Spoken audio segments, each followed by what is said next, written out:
friends, welcome to Next Generation Nurses Tamil channel. Questions பாருங்க, நீங்க வந்து ஆன்சரை எடுங்க, ஆன்சர் கண்டுபிடிங்க. அதுக்கப்புறமா நான் சொல்கிறத நீங்கள் பார்த்துட்டு என்ன டிஃப்ரென்ஸ் அப்படிங்கிறத எதுவும் மிஸ்டேக் இருந்தால் அப்படிங்கிறத கரெக்ஷன் பண்ணிக்கோங்க. ஓகே, கொஸ்டின்ஸில் என்ன சொல்கிறாங்க, ஒவ்வொரு சென்டென்ஸாக நான் சொல்கிறேன். The charge nurse of the emergency department is maintaining a new registered nurse. அதாவது ஒரு நியூ ரெஜிஸ்டர்னஸ் வந்து டிபார்ட்மெண்ட் எமர்ஜென்சி டிபார்ட்மெண்ட்டில் சார்ஜ்னஸ் வந்து ட்ரைன் பண்ணுறாங்க. ஓகே, ரெண்டாவது ஸ்டேட்மெண்ட் வந்து they are caring for a client who has chest tube connected to wall suction for a pneumothorax. அந்த patient வந்து pneumothorax patient chest tube connect ஆகிருக்கு. மூணாவது sentence the client is being transferred from the emergency department to the telemetry unit. Patient எமர்ஜென்சிலேருந்து telemetry யூனிட்டுக்கு shift பண்ணுறாங்க.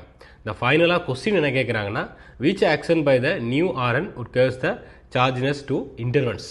அதாவது தந்திருக்கிற 4 options. இப்போ ஷிஃப்ட் பண்ணக்கூடிய டயத்தில் வந்து நியூ ஆர்என்னு ஒவ்வொரு ஆக்ஷனை பண்ணிக்கிட்டே இருப்பாங்க. அப்போ அவங்க வந்து சார்ஜஸ் வாட்ச் பண்ணுறாங்க.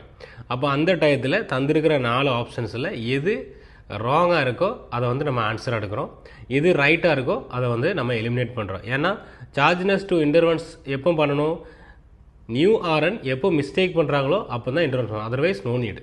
ஓகே, அப்போ ஆப்ஷன் 4ல் என்ன கொடுக்குறாங்க, taping connection between the chest tube and suction tube.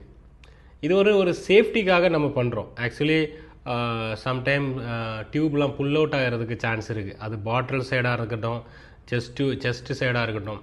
அப்போது tube from the chest or from the பாட்டிலிருந்து புல் அவுட் ஆகிறதுக்கு வாய்ப்பு இருக்குது. அப்போ அதனால் நியூமோதராக்ஸ் வரதுக்கு சான்ஸ் இருக்குது. அப்போது சேஃப்டிக்காக தான் நம்ம இதை பண்ணுறோம். அப்போ அது ரைட் ஸ்டேட்மெண்ட் தான். ஆப்ஷன் 3ல் வந்து hanging the chest tube connection unit to the under side of the structure. எப்போவுமே வந்து செஸ்ட் டியூப் கனெக்ட் ஆகிருக்கிற ஒரு பேஷண்ட்டுக்கு சிட் பண்ணுறதும் போது மட்டும் இல்லை, பேஷண்ட்டு பெட் சைடு இருக்கும்போதும் அந்த பாட்டில் பேஷண்ட்டுக்கு கீழே தான் இருக்கும். ஓகே, அப்போது சிட் பண்ணும்போது ஸ்பெஷலாக இதை சொல்கிறதுக்கு என்ன காரணம் அப்படின்னா, சம்டைம்ஸு ஸ்டாஃப்ஸ் வந்து அதை தெரியாமல் அந்த பாட்டிலை பேஷண்ட்டுக்கு மேலே வைக்கிறதுக்கு வாய்ப்பு இருக்குது.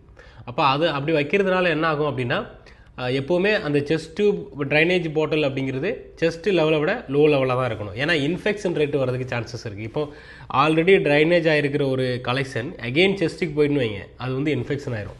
அப்போ அந்த இன்ஃபெக்ஷனை அவாய்ட் பண்ணுறதுக்கு நம்ம எப்போவுமே செஸ்ட் லெவலை விட பாட்டில் வந்து கீழே தான் இருக்கணும், எஸ்பெஷலி ஷிஃப்டிங் டைம் அப்படிங்கிறது நம்ம சொல்கிறோம்.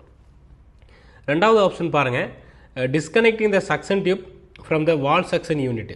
அது நமக்கு அந்த வால் செக்ஷன் யூனிட்டே வச்சுட்டு நம்ம வந்து ஷிஃப்ட் பண்ணுறதுக்கு பாசிபிளே இல்லைல்ல.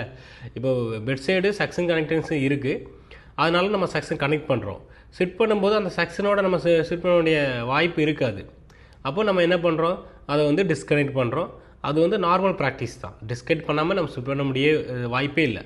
இப்போது செக்ஷன் கனெக்ஷன் இருக்கும்போது நம்ம பேஷண்ட்டில் ஷிஃப்டிங் ப்ராசஸ் போய்கிட்டு இருக்கும்போது செக்ஷன் கனெக்ஷன் நம்ம ரிமூவ் பண்ணுறோம். இது வந்து நார்மல் ப்ராக்டிஸ். ஆப்ஷன் 1ல் என்ன கொடுத்துருக்குறாங்க, clamping the chest tube at the insertion site during the transfer. எப்போவுமே செஸ்ட் டியூப் வந்து கிளாம்ப் அது பேஷண்ட் சைடு நார்மல் ப்ராக்டிஸாக இருக்கட்டும், ஷிஃப்டிங் டைமாக இருக்கட்டும், கிளாம்ப் பண்ணுறது அப்படிங்கிறது வந்து நார்மலி ஹார்ம்ஃபுல்லாக பார்க்குறோம். ஓகே, டாக்டரோட ஆர்டர் இல்லாமல் கிளாம்ப் பண்ணக்கூடாது. ஸோ ஆஸ் ஏ ரெஜிஸ்ட்ரேஷன் நம்ம வந்து செஸ்ட் டியூப்பை கிளாம்ப் பண்ணுறதுக்கு நமக்கு ரைட் இல்லை. ஸோ இதை நம்ம வந்து ராங்காக பார்க்குறோம். ஸோ இந்த இடத்துல தான் சார்ஜ்னஸ் வந்து நியூ ஆர்எனுக்கு ட்ரெயின் பண்ணுவாங்க. ஓகே, இது தப்பு, இந்த மாதிரி பண்ணக்கூடாது அப்படின்னு. அப்போ தந்திருக்கிற ஆப்ஷனில் ஆப்ஷன் 1 வந்து நம்ம ஆன்சர் எடுக்கிறோம். Very simple. எப்போயும் ஒரு கொஸ்டின்ஸை நீங்கள் ரீட் பண்ணும்போது அதை அண்டர்ஸ்டாண்ட் பண்ணுங்கள்.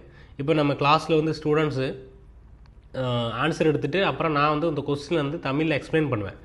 எக்ஸ்பிளைன் பண்ணதுக்கப்புறம் அவங்க ஆன்சருக்கு அவங்களுக்கு கண்டுபிடிக்க தெரியும். அப்போது என்ன மிஸ்டேக்ஸ் இங்கே வருது அப்படின்னா, மோஸ்ட்லி கொஸ்டின்ஸை நாம் சரியாக அண்டர்ஸ்டாண்ட் பண்ணுறது இல்லை அப்படிங்கிறது தான் நம்மளுடைய மிஸ்டேக்காக இருக்குது. அப்போ நீங்கள் கொஸ்டின்ஸை நல்லா அண்டர்ஸ்டாண்ட் பண்ணுங்கள், உங்களுக்கு ஈஸியாக ஆன்சர் எடுக்க முடியும். Thank you so much. God bless you.